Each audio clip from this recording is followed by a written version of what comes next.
Genesis chapter 32, verse 24. Jacob was alone, and he wrestled with someone until daybreak. When the one he was wrestling with touched the socket of Jacob's hip, the socket of his hip was dislocated while they wrestled. Then Jacob didn't say it. "Let me go, for the dawn is breaking." But he said, "I will not let you go unless you bless me." So he said to him, "What is your name?" And he said, "Jacob." Then he said, "Your name shall no longer be Jacob, but Israel, for you have prevailed." And Jacob asked and said, "Please tell me your name."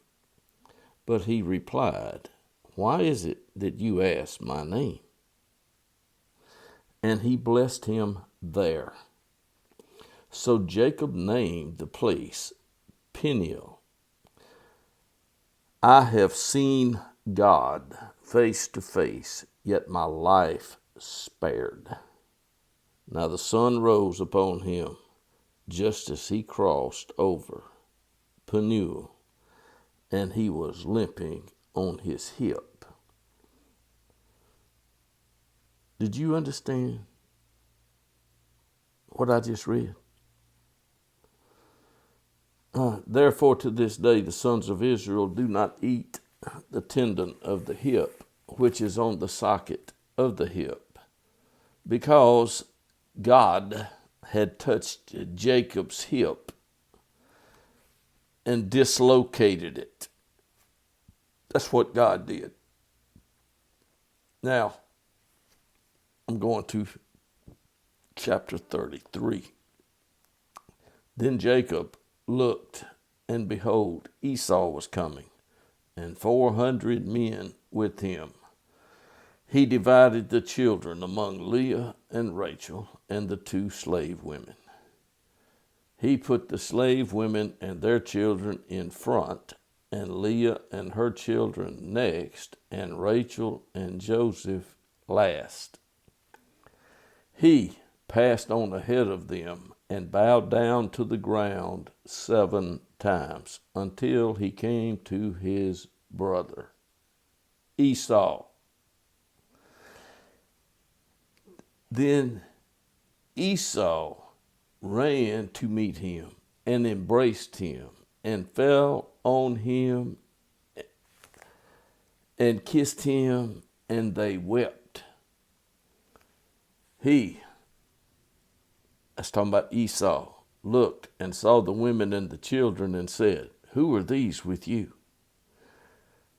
And that's when Jacob said, "The children whom God has graciously given your servant." Then the slave women came forward with their children, and they bowed down. Leah likewise came forward with her children, and they bowed down.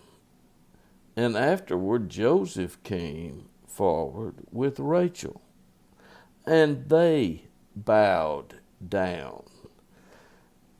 And he said, "What do you mean by all this company which I have met?"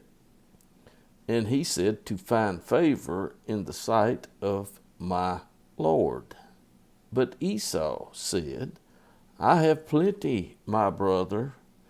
Let what you have be your own." But Jacob persisted and said, "No, please, if I have found favor in your sight, then accept my gift from my hand. For I see your face as one sees the face of God, and you received me favorably." Folks,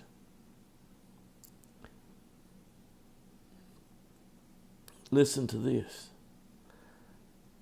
Then Esau said, Jacob says, please accept my gift, which has been brought to you, because God has dealt graciously with me, and because I have plenty. So he urged him, and Esau accepted it. He took it. It was given to him, and he received it. Then Esau said, let's journey on and go, and I will go ahead of you. And Jacob said to him, my Lord knows that the children are frail, and that the flocks and herds that are nursing are a matter of concern to me. And if they are driven hard just one day, all the flocks will die. Please, my Lord, pass on ahead. I will proceed at my leisure, at the pace of the cattle that are ahead of me, and at the pace of the children, until I come to Seir. Then Esau said, please let me leave with you some of the people that are with me. But Jacob said, what need is there? Let me find favor in the sight of my Lord. Folks, have you ever read a Bible? Have you ever thought about what you were reading? I don't know, but I know what. I'm reading this, and Esau said, I just read what he said. And Jacob said, there's no need for that. So Esau returned that day on his way to Seir. But Jacob journeyed to Succoth and built for himself a house and made booths for his livestock. Therefore the place is named Succoth. Now Jacob came safely to the city of Shechem, which is in the land of Canaan, and he came from Padan Aram and camped before the city. He bought the plot of land where he had pitched his tent from the hand of the sons of Hamor, Shechem's father, for 100 pieces of money.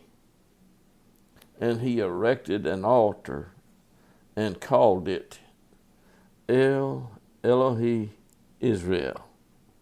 Now, if you people that have listened to me have not figured out that somebody saw God's face, this man was blessed by God. This man was blessed by the God that blessed Noah. You want to contend with the truth, then have at it, because the truth will not change.